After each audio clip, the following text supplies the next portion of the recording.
Pisces, welcome to your astrology reading for the month of April. And so before I get started, this is applicable for your rising sign, your sun sign, and your moon sign.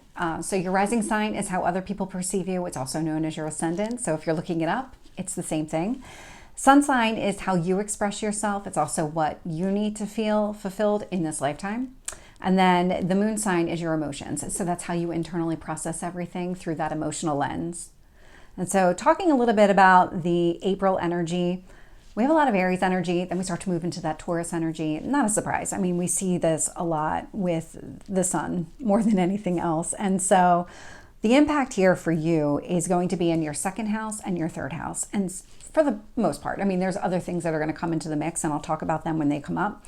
But second house is all about your personal finances. Third house is all about communication, short distance travel, possibly siblings. I don't see that as significant in this one, but that could also come into the mix too. And so right away on April Fool's Day, we have Mercury stationing retrograde. So that's going to happen at 6:14 p.m. Eastern time. This is not going to feel brand new. We've actually been in the shadow since March 18th. And what that means is this is an energy that's been building. And so now we're at the point where it's stationing retrograde. Mercury will then go direct on the 25th, and then we'll be in the post shadow until May 13th. And so when Mercury is retrograde, all of that communication, all of the processing of information, instead of it being outward, now everything is inward. And so just kind of think about that and understand that this is predominantly the energy throughout the entire month of April. It's only until we get towards the end of April that you start to see that outward communication come back. And so understanding this, we'll have Mercury conjunct Chiron. They're both in the sign of Aries. And so again, Mercury, planet of communication, sign of Aries is all about action. So what is it that you're trying to do here? Chiron is the wounded healer. So this is really about understanding what kind of wounds you might have for you specifically that impact your house of finances. So what kind of relationship do you have with money? Do you like retail therapy? I mean, it's a thing. And so do you spend money when you're upset about something? That would be some sort of wound that's coming to the surface that needs to be healed.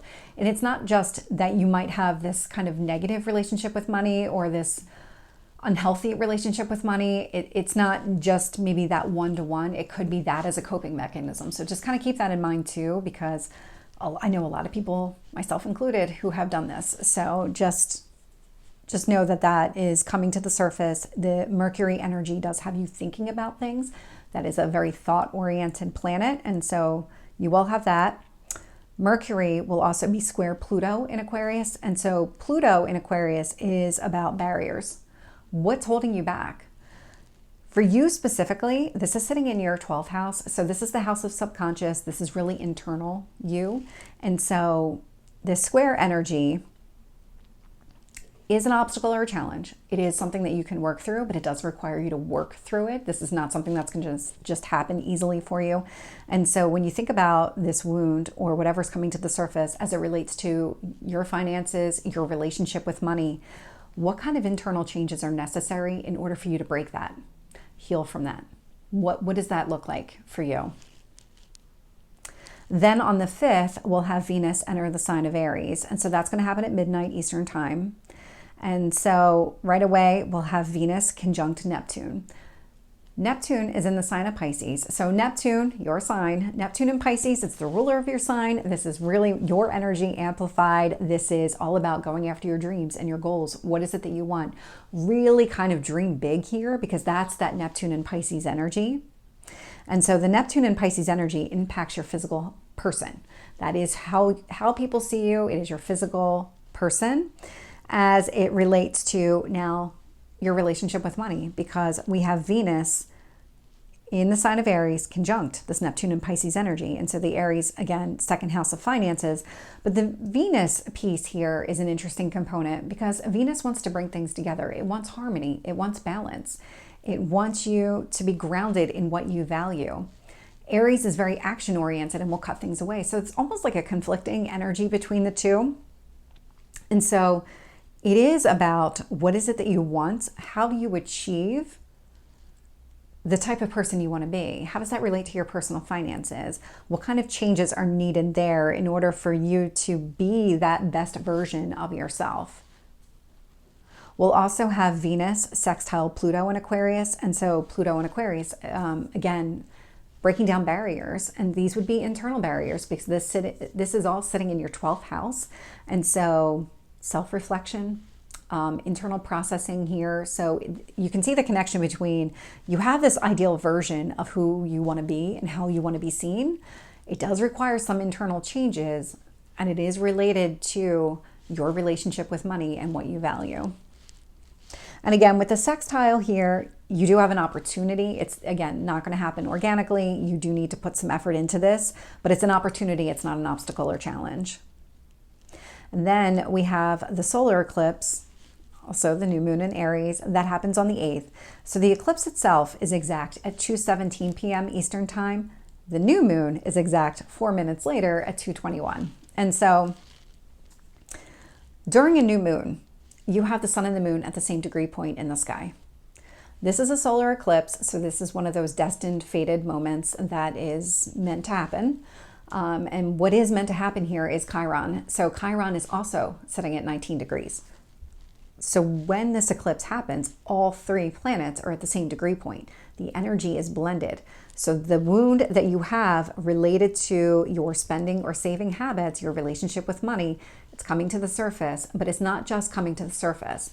It's coming to the surface in a way that really highlights to you how this is impacting you overall and how this is maybe impacting different areas of your life. We'll have moon conjunct Mercury being retrograde at the same time. And so it's not just about highlighting it. This Mercury is like, oh, okay, but that's how it's impacting me. This is what I need to understand, because it's not just an intellectual impact, it's an emotional impact. And so again, thinking of like a retail therapy type of scenario, you might feel good in the moment, but it's preventing you from achieving your financial goals here. It's really holding you back from having that success that you want.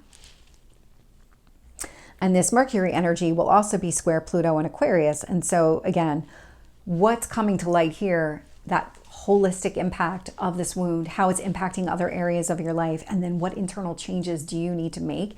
These are changes that you need to make. This is a square energy. It is not just going to happen. You're going to have to work. It's going to require effort in order for you to make those changes. And then on the 19th, we'll have the sun enter Taurus. So that's going to happen at 10 o'clock in the morning Eastern time. And so when that happens, we'll have the sun conjunct Chiron in Aries. And so again, that wound related to your finances coming to the surface. But now it's being blended with the sun and Taurus energy. And so sun in Taurus, it's a very grounded, very practical, really what you value type of energy. And so you can see that there is this kind of connection to money in that Venus energy. And for you, Taurus occupies your 3rd house. And so this is about communication, so expressing yourself, expressing what type of, what do you value when it comes to money? What are your goals here? That's what this is all about. This is what's highlighting for you.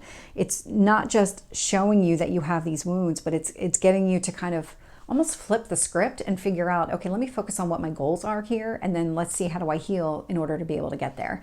That's pretty much the theme throughout the month of April. Pretty much the theme. When the sun enters Taurus, it's also going to be square Pluto in Aquarius. And so again, it's that internal change that is necessary in order for you to be grounded in what you value and what you want, and really kind of set those realistic goals for yourself and really understand what that means for you and how do you communicate that out. Do you seek financial advice from somebody here in order to maybe start that process? So that's what's coming to the surface so far here. We'll also have Jupiter conjunct Uranus. So that happens on the 20th at 10:27 p.m. Eastern time. And so this is it's really more of the same type of energy that we've been experiencing.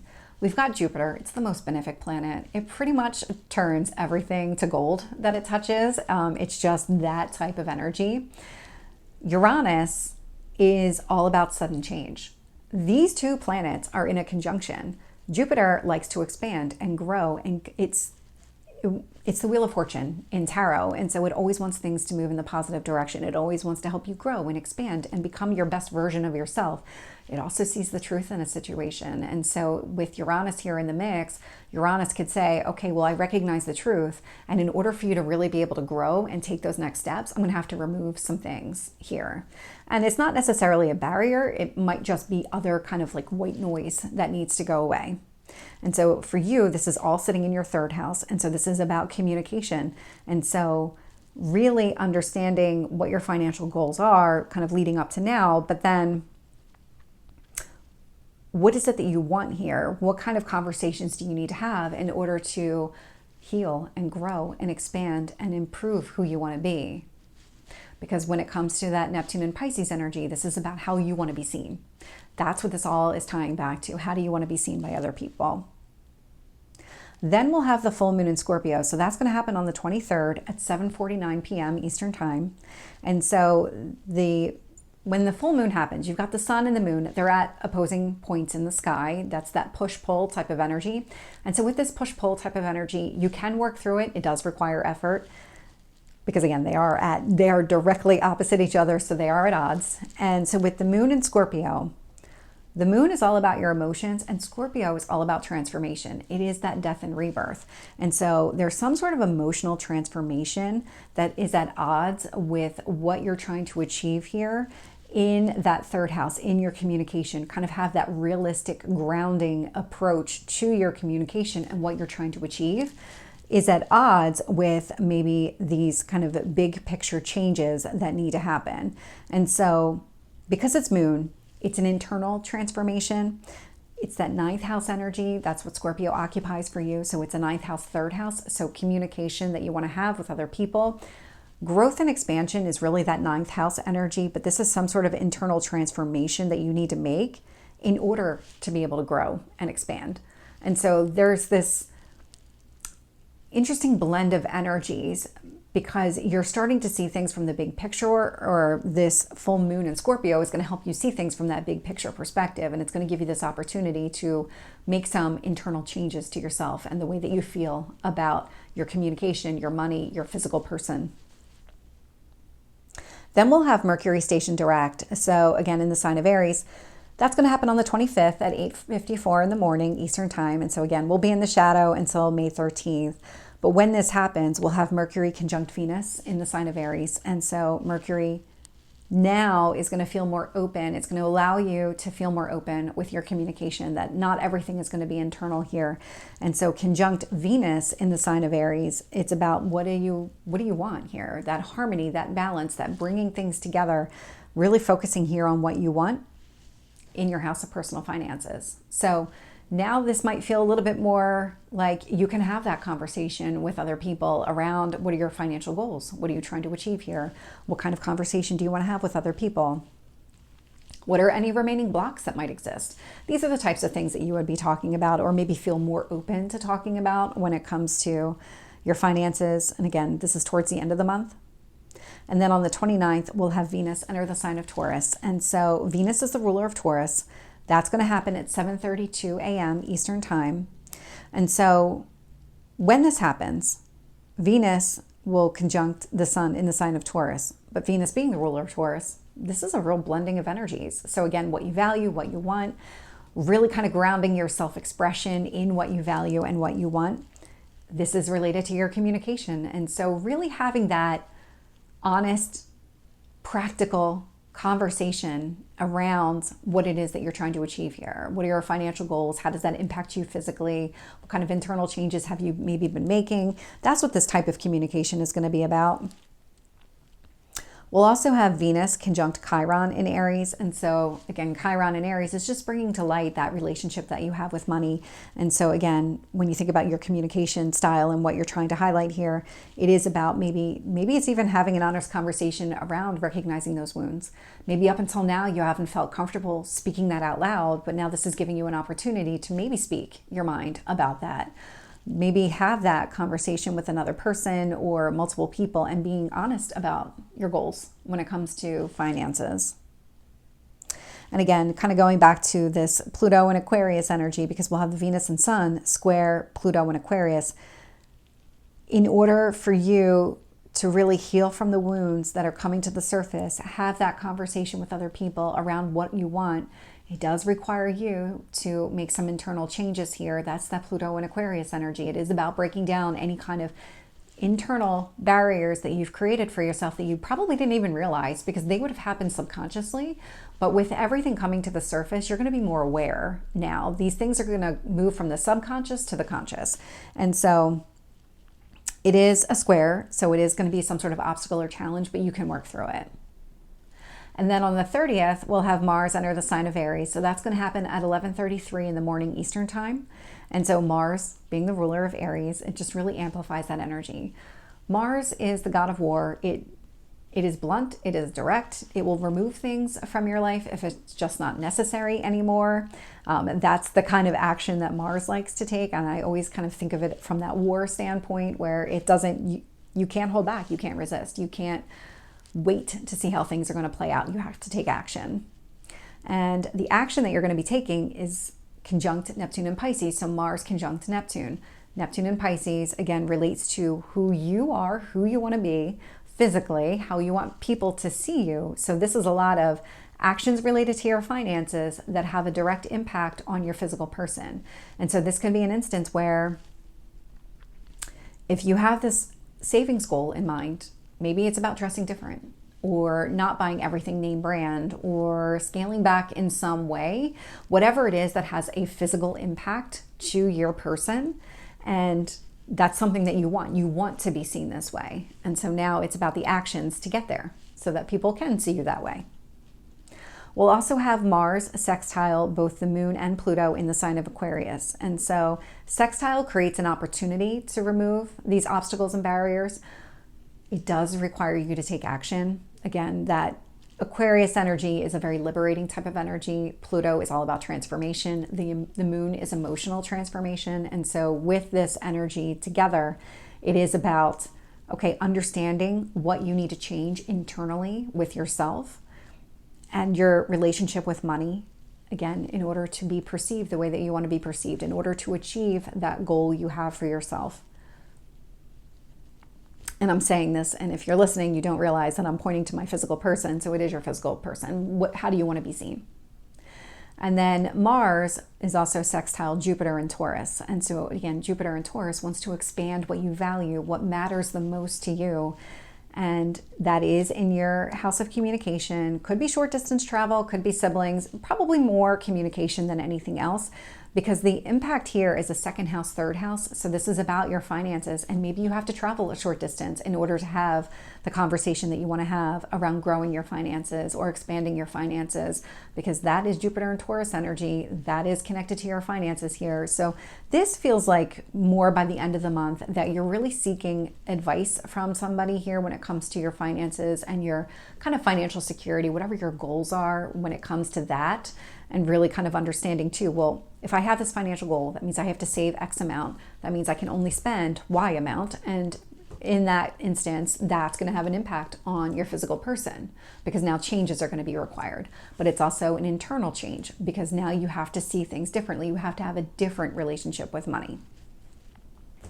So Pisces, this is your reading. I hope it resonates. If it did, please like, share, and subscribe, and I will see you next time. Take care.